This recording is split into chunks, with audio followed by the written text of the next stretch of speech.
tu amor no podemos existir, no podemos subsistir. Bienvenidos Christ Fellowship.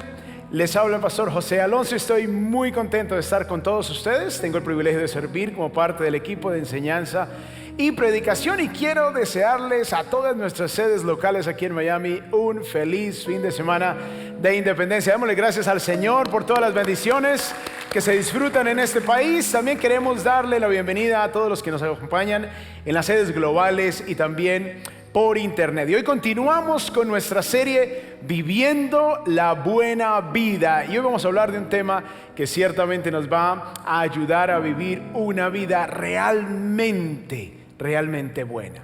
Así que vamos a disponernos para estudiar la palabra del Señor en Marcos capítulo 14. Y hoy he titulado este mensaje Celebrando una vida de libertad. Celebrando una vida de libertad. Así que quiero iniciar leyendo Marcos capítulo 14 y vamos a leer los versículos 22 al 25. Dice la palabra del Señor: Mientras comían, tomó pan y habiéndolo bendecido, lo partió, se lo dio a ellos y dijo: Tomen, esto es mi cuerpo. Y tomando una copa, después de dar gracias, se la dio a ellos, y todos bebieron de ella. Y les dijo: Esto es mi sangre del nuevo pacto, que es derramada por muchos.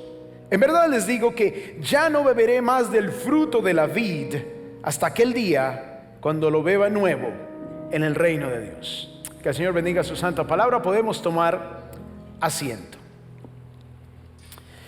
Muy bien, y hoy quiero iniciar hablándoles de una estatua que todos conocemos, muy famosa. Algunos de nosotros hemos tenido el privilegio de visitarla, otros la hemos visto en las películas o en cualquier otra forma, ya sea en foto o lo que sea. Pero tengo dos preguntas para hacerles a ustedes acerca de esta famosa estatua.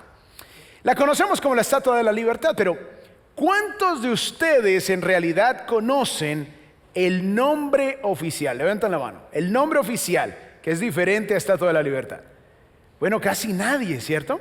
Bueno, les quiero contar que esta estatua, el nombre oficial es La Libertad Iluminando el Mundo. Ese es el nombre oficial. Por eso esta estatua tiene una antorcha en su mano derecha, porque ella representa la libertad y tiene esa antorcha como iluminando a todo el mundo. Muy bien, tengo la segunda pregunta. ¿Cuántos de ustedes saben lo que dice en esta tabla que tiene la libertad, como representa esta mujer en la estatua? ¿Cuántos saben lo que dice esta estatua? ¿Alguien? En la tabla. Bueno, uno que otro. Resulta que ahí dice 4 de julio de 1776. 4 de julio de 1776. Y ahorita vamos a hablar de esta fecha. Pero algo interesante es que esta estatua, que se ha convertido en un ícono de lo que es la cultura norteamericana.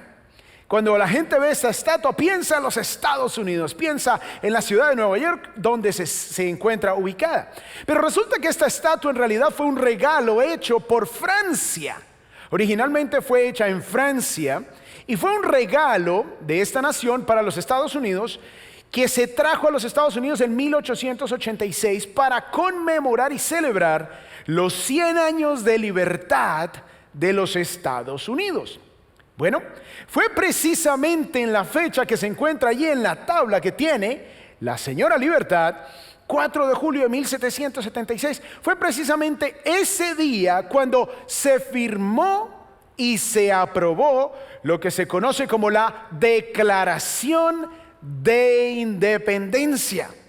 Resulta que las 13 colonias que estaban aquí en Norteamérica, que eran colonias inglesas por haber sido colonizada esta zona del mundo por los ingleses, resulta que ellos llegaron a un punto donde ya no toleraron más toda la injusticia de las medidas en el comercio, todos los altos impuestos, toda la opresión que se estaba viviendo en algunos sectores de la sociedad por parte de los ingleses.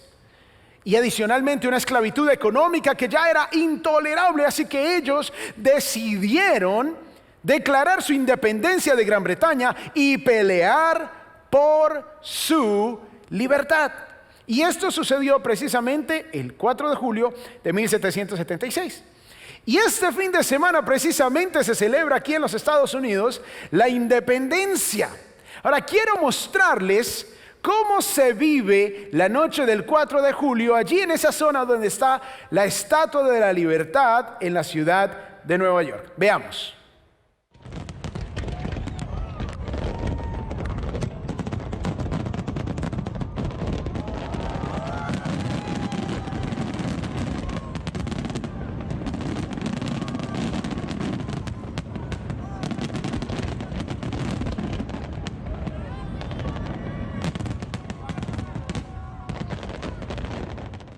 Wow, en realidad es una gran celebración y en diferentes ciudades de los Estados Unidos se exponen todos estos juegos pirotécnicos, todos estos fuegos artificiales espectaculares, porque en realidad se celebra la libertad de este país.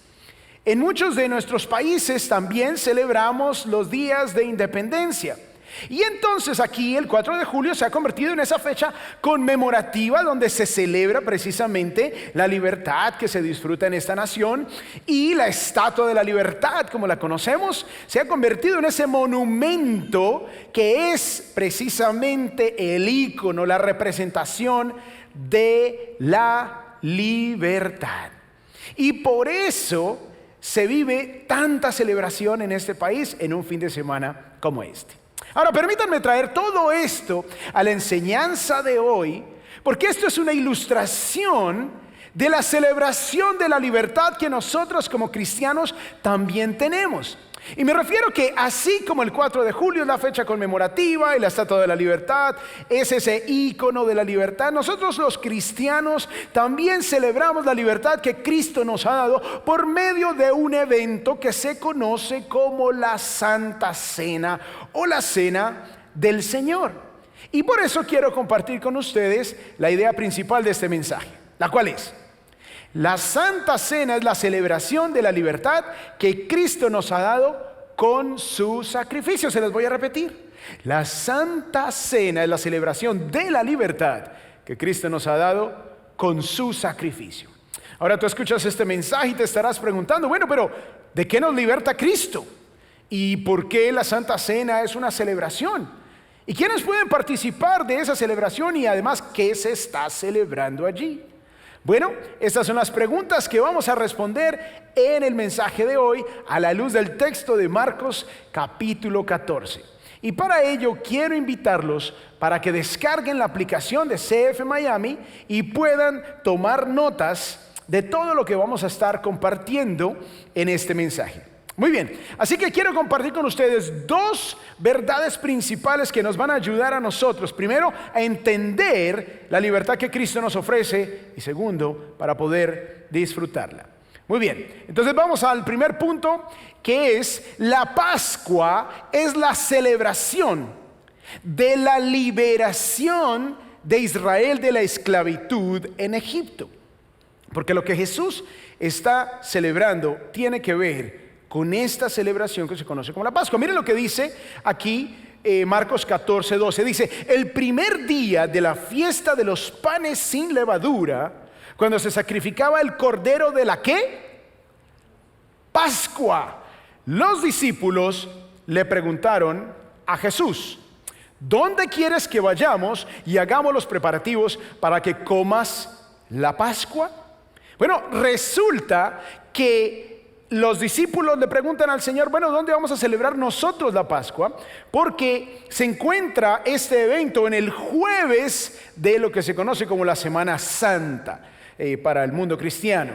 Entonces se encuentran en el jueves, se va a celebrar esa noche la Cena de la Pascua, la cual era una conmemoración de lo que Dios había hecho en el pasado. Ahora, se habla de el primer día de la fiesta de los panes sin levadura.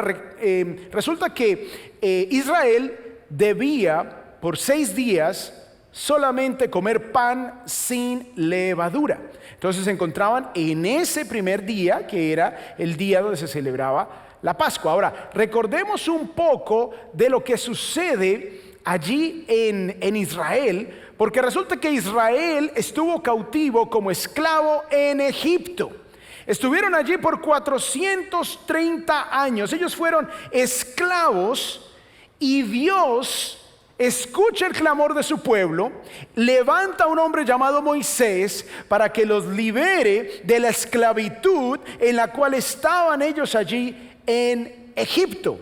Es entonces donde Dios prepara todo un despliegue de su poder para liberar a su pueblo. Entonces cuando llega Moisés y le pide al faraón que los deje ir, el faraón dice no, el Señor les envía 9 plagas y el faraón sigue insistiendo en que no los deja ir, y entonces llega la 10ª plaga, que es precisamente la plaga en la cual se instituye la Pascua. Ahora miremos lo que nos dice aquí el libro de Éxodo en el capítulo 11, versículo 4, y dice: y Moisés dijo: así dice el Señor, como a medianoche yo pasaré por toda la tierra de Egipto.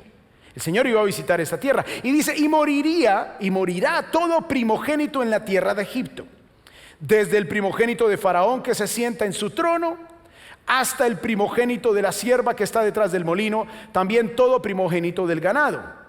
Y habrá gran clamor en toda la tierra de Egipto como nunca antes lo ha habido, y nunca más lo habrá. Entonces Dios iba a pasar por la tierra de Egipto e iban a morir todos los primogénitos de hombres y animales. Ahora la pregunta que surgiría cuando Israel escucha esto es: Señor, ¿y nos va a pasar eso también a nosotros? Miren lo que dice aquí la palabra de Dios en el versículo 7 de Éxodo 11. Pero a ninguno de los israelitas, ni siquiera un perro le ladrará, ni a hombre ni a animal, para que ustedes entiendan cómo el Señor hace distinción entre Egipto e Israel. Entonces el Señor les dice: ustedes tranquilos, que ni siquiera un perro les va a ladrar, porque yo hago distinción entre los egipcios y mi pueblo. Ahora, para que los israelitas no fueran a sufrir de la 10ª plaga, que sería la muerte de todo primogénito de hombre y animal, desde la casa del faraón hasta de la persona más humilde allí en Egipto, ellos debían hacer 2 cosas. Y la primera cosa nos lleva al literal A del punto 1, que es: un cordero sin mancha debía ser sacrificado para provisión del pueblo. Un cordero perfecto, sin mancha, sin defecto alguno, debía ser sacrificado para provisión del pueblo. Miren lo que dice la palabra de Dios aquí en Éxodo 12. Hablen a toda la congregación de Israel y digan: el día 10 de este mes, cada uno tomará para sí un cordero según sus casas paternas, un cordero para cada casa. El cordero será un macho sin defecto, no podía tener una patica quebrada, una orejita dañada, nada, tenía que ser perfecto, de 1 año, tiernito. Lo apartarán de entre las ovejas o de entre las cabras y lo guardarán hasta el día 14, o sea, del día 10 al 14 iban a tener 4 días del mismo mes. Entonces toda la asamblea de la congregación de Israel lo matará al anochecer. O sea, ellos iban a matar a este corderito después de 4 días. Imagínense lo difícil que sería para la familia de tener un corderito tierno, lindo, de 1 año durante 4 días, alimentándolo, cuidándolo, y luego tendrían que darle muerte. Esto era lo que tenía que hacer Israel para que no murieran sus primogénitos. O sea, el corderito iba a morir en lugar de el primogénito de hombre y animal en cada casa de los israelitas. Este corderito sin mancha, este corderito perfecto, debía morir de manera categórica. No había escapatoria. Era la única manera de poder salir de esta circunstancia en la cual se encontraba Israel en medio de la visita de Dios para matar a todo primogénito allí en la casa de Faraón en todo Egipto. Ahora, algo interesante es que Pascua, como se menciona en el texto bíblico, es la palabra hebrea Pesach. Y resulta que Pesach significa omitir, significa pasar por alto, significa excluir. Entonces, este cordero pascual es el cordero que iba a morir para que Dios omitiera el juicio sobre esa casa. Adicionalmente de que tenían que sacrificar al cordero, también debían hacer algo más. Punto literal B. Dice, la sangre del cordero los protegía del juicio de Dios. Miren lo que nos continúa diciendo aquí el texto en Éxodo 12. Dice, ellos tomarán parte de la sangre y la pondrán en los 2 postes y en el dintel de las casas donde lo coman. Porque esa noche pasaré por la tierra de Egipto y heriré, dice el Señor, a todo primogénito en la tierra de Egipto, tanto de hombre como de animal. Ejecutaré juicios contra todos los dioses de Egipto. Yo, el Señor. Dios les iba a dar una lección de que el único Dios verdadero era el Señor. Y ya le había dado lección con las 9 plagas anteriores y ahora venía la definitiva. Y dice, la sangre les será a ustedes por señal en las casas donde estén. Cuando yo vea la sangre, pasaré de largo. Pascua, pasaré de largo. Es interesante, la palabra en inglés es Passover, pasar por encima, pasar de largo, pasar por alto. Cuando él viera la sangre, pasaría por alto. Ahora miremos esta gráfica aquí en la pantalla que representa cómo sería la situación en Egipto. El ángel de la muerte, Dios mismo, enviaría a su ángel para matar a todo primogénito en la casa, en todas las casas de Egipto, excepto las que hubiesen sacrificado al cordero, y la familia tenía que comerse el cordero completo, no podía dejar nada. Tenían que ser en grupos de 10 y tenían que poner la sangre en los postes y en el dintel. La sangre de ese cordero tenía que estar allí en la puerta, y cuando el ángel de la muerte viera la sangre del cordero sobre esa puerta, entonces pasaría por alto. Pascua. Es entonces cuando Dios en el versículo 14 de Éxodo 12 dice lo siguiente: y ese día, esa noche, cuando ellos sacrificaron el cordero y pusieron la sangre en la puerta, será memorable para ustedes y lo celebrarán como fiesta al Señor. Lo celebrarán por todas sus generaciones como ordenanza perpetua. Dios establece la celebración de la Pascua, el día que saca a Israel de Egipto.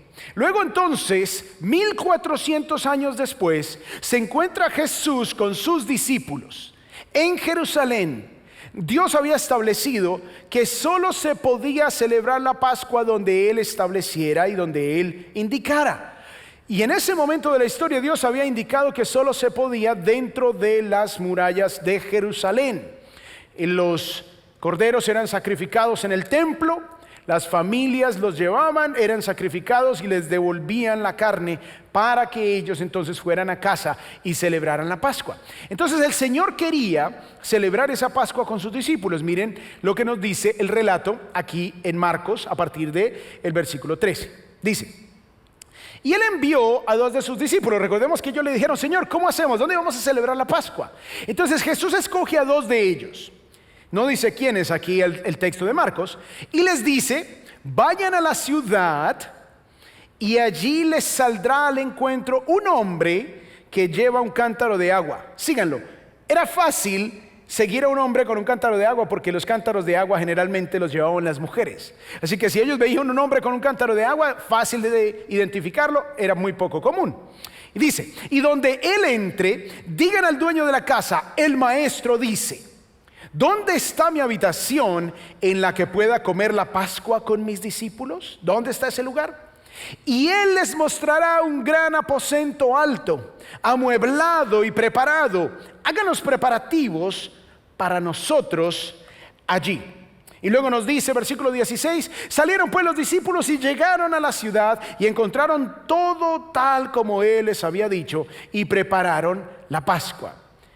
Al atardecer llegó Jesús con los 12 discípulos. Ahora, uno diría, bueno, pero ¿por qué el Señor manda a dos? Ahora, Jesús sabía que uno de ellos lo iba a traicionar.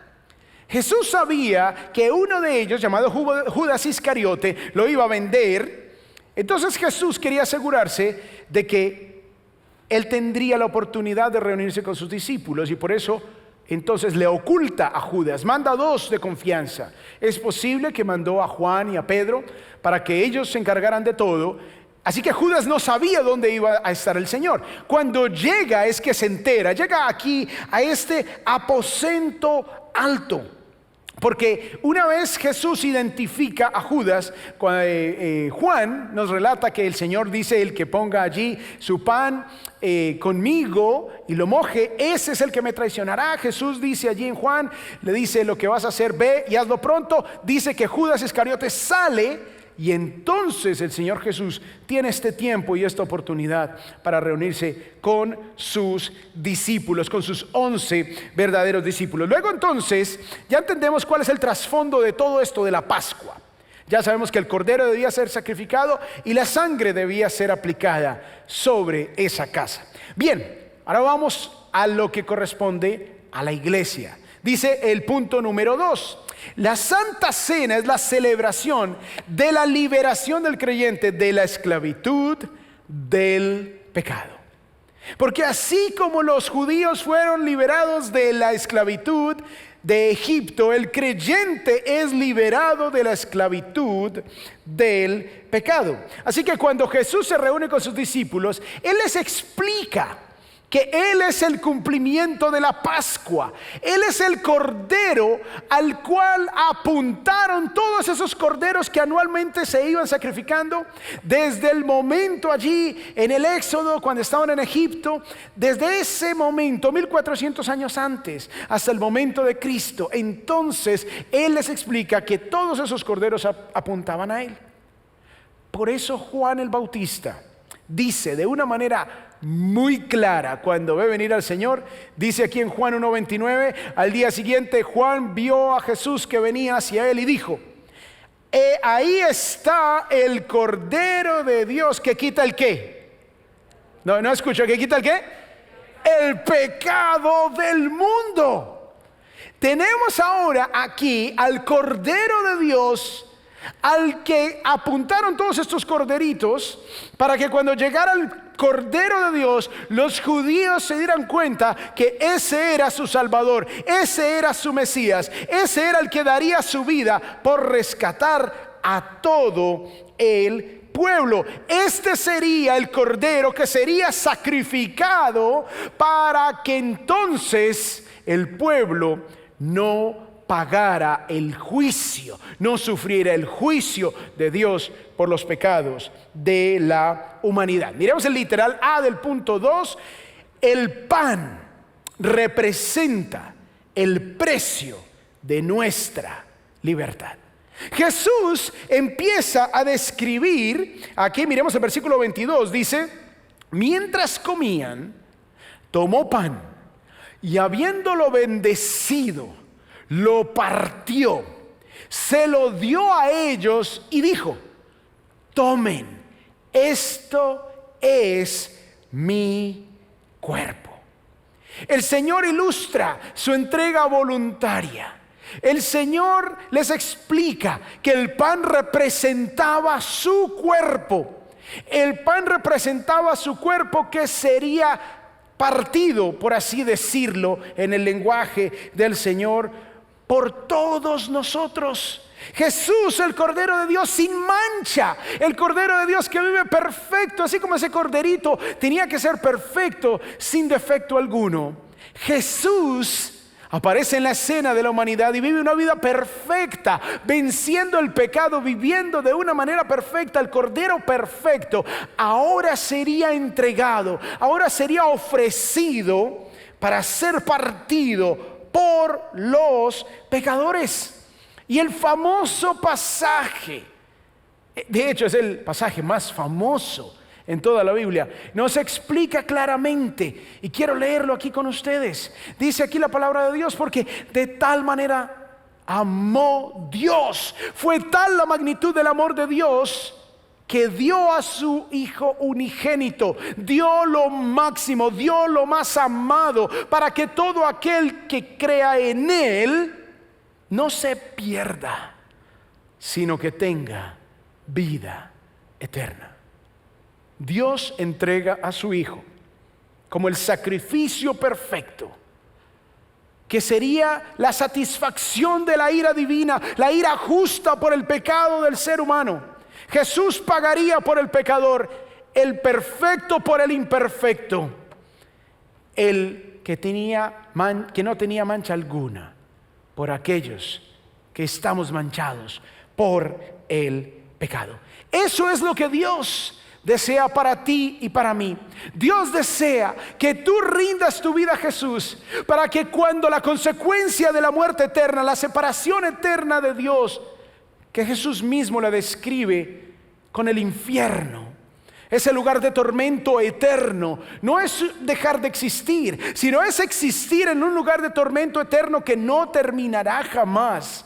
Y Dios no desea eso para ti ni para mí, y por eso envió al Cordero de Dios, ese Cordero que Dios mismo ofrece, su Hijo unigénito, para que ahora tú creas en Él, pongas tu confianza en Él, en que Él paga por tus pecados, y ahora tú puedas tener la vida eterna. ¿Cuántos dicen amén? Gloria al Señor por eso. Recordemos la idea principal. La Santa Cena es la celebración de la libertad que Cristo nos ha dado con su sacrificio. Ahora miremos el punto B. La copa representa la garantía de nuestra libertad. Entonces Jesús toma el pan, lo parte, dice: esto es mi cuerpo, este es el símbolo de mi cuerpo. Y hay algo maravilloso en todo esto, porque así como la sangre del Cordero representaba ese sacrificio, esa garantía, como se ponía en la puerta allí en Egipto para que el ángel de la muerte no tocara esa casa, la sangre del Cordero de Dios que quita el pecado del mundo, cuando es aplicada sobre la vida de aquel que cree, entonces se convierte en la absoluta garantía de que la muerte eterna no nos tocará. Miren lo que dice aquí Juan capítulo 8 versículo 36, dice: así que si el Hijo los hace libres, ustedes serán realmente libres. La pregunta es: ¿libres de qué? Bueno, libres de dos cosas. Hay una realidad, y la realidad es que todos nosotros somos esclavos del pecado. Nosotros venimos a este mundo esclavizados por el pecado. Lo único que podemos hacer es escoger el pecado del cual somos esclavos. No podemos escoger la libertad. Solo podemos escoger: seré esclavo de la pornografía o de la mentira, o de qué otra cosa seré esclavo. Cuando Jesús vive una vida perfecta, Él entonces vence el pecado. Él toma esa libertad y nos dice: yo vencí el pecado. Entonces Jesús nos libra de el poder del pecado. Cuando ahora estamos en Cristo y pecamos, no pecamos porque estamos obligados a pecar como estábamos antes de Cristo. Antes de Cristo no teníamos opción, era nuestra naturaleza pecaminosa. Ahora en Cristo, cuando pecamos, es porque queremos, porque en Jesús tenemos la libertad que Él nos ha dado. Él venció el pecado y nos ofrece la libertad del poder del pecado. Ahora tú no tienes por qué ser esclavo de la pornografía, de la mentira, de la vulgaridad, de nada de eso. Ponle el nombre que desees a estas cadenas. Jesús nos ha dado la libertad. Jesús nos ha libertado del poder del pecado y también nos ha libertado de las consecuencias del pecado. ¿Cuánto le dan un aplauso a Jesús en esta hora? Gloria al Señor. Eso es lo que nuestro gran Dios ha hecho. Con su sacrificio Jesús paga entonces la consecuencia del pecado. Siendo inocente, paga por el culpable, por ti y por mí. Siendo inocente, se ofrece a sí mismo para darnos la libertad. Y es entonces a través de ese sacrificio que obtenemos la libertad del poder del pecado y obtenemos la libertad de las consecuencias del pecado. Y por eso todo aquel que en Él cree tiene vida eterna, porque el que pone su confianza en Jesús, en el sacrificio de Él, entonces ya no está en deuda con Dios. Ya su condena fue pagada por otro que se llama Jesús. Él paga por ti, Él paga por mí, y ahora tenemos la oportunidad y la libertad para vencer el pecado en la vida diaria, porque tenemos libertad del poder del pecado. Y también tenemos vida eterna porque tenemos libertad de las consecuencias del pecado. Así que entonces la Santa Cena se convierte en nuestra celebración de la libertad que Jesús nos ha dado. La Santa Cena se convierte en ese evento conmemorativo, así como se celebra en los Estados Unidos el 4 de julio la independencia, la libertad y todos los beneficios que eso trae a todos los que vivimos en esta nación. Asimismo, la Santa Cena se convierte en esa celebración de la libertad que todo aquel que ha entregado su vida a Jesús ahora disfruta. Esa Santa Cena es ese evento conmemorativo.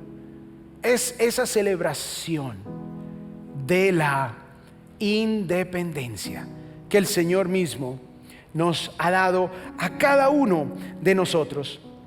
Ahora, quiero que recordemos que la Santa Cena no es un sacramento. Recordemos la idea principal. La Santa Cena es la celebración de la libertad que Cristo nos ha dado con su sacrificio.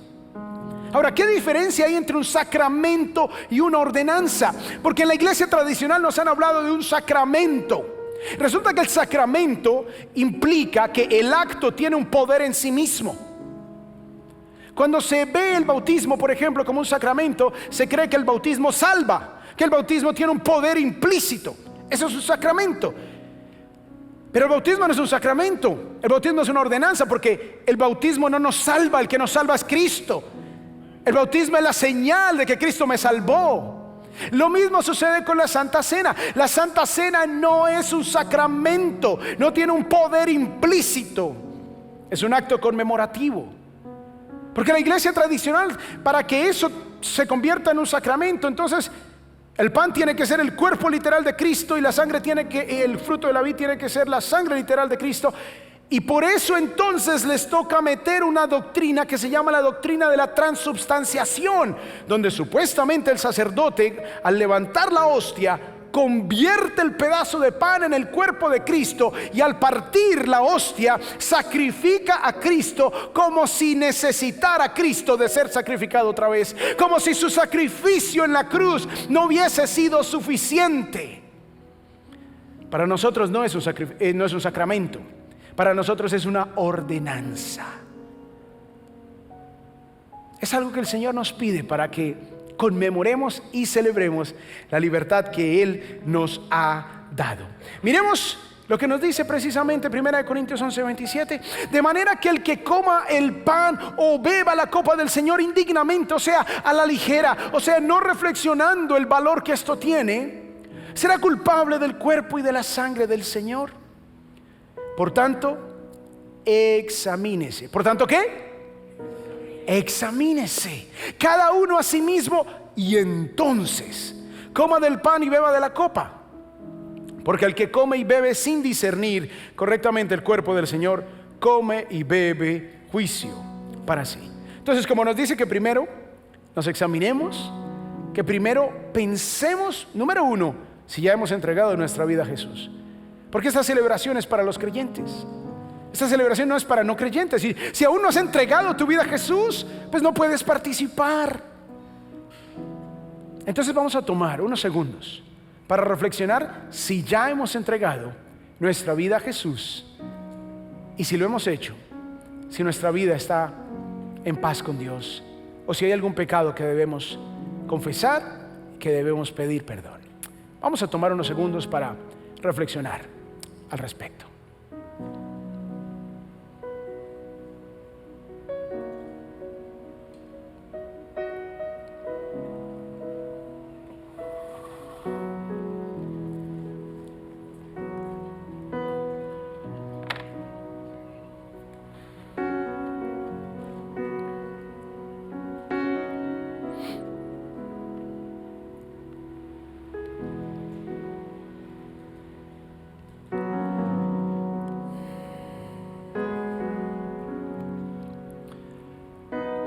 Señor, te damos gracias por esta oportunidad que nos das de reflexionar en la muerte del Cordero de Dios, la sangre derramada a nuestro favor, para que ahora tengamos la vida eterna, libertad del poder del pecado y libertad de la consecuencia del pecado. Te damos gracias, oh Dios, en el nombre de Jesús.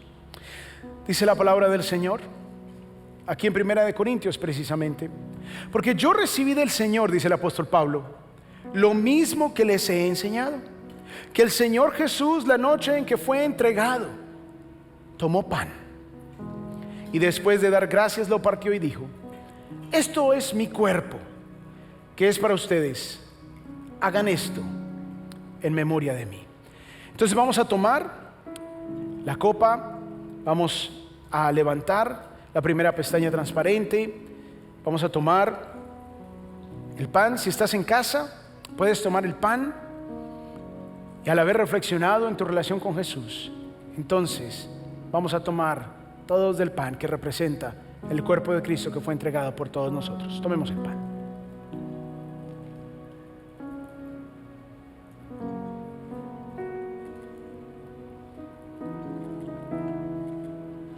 Dice la palabra del Señor: de la misma manera, tomó también la copa después de haber cenado, diciendo: esta copa es el nuevo pacto en mi sangre. Hagan esto cuantas veces la beban en memoria de mí. Habiendo reflexionado en el valor de la sangre derramada por nuestro Señor, tomemos todos la copa.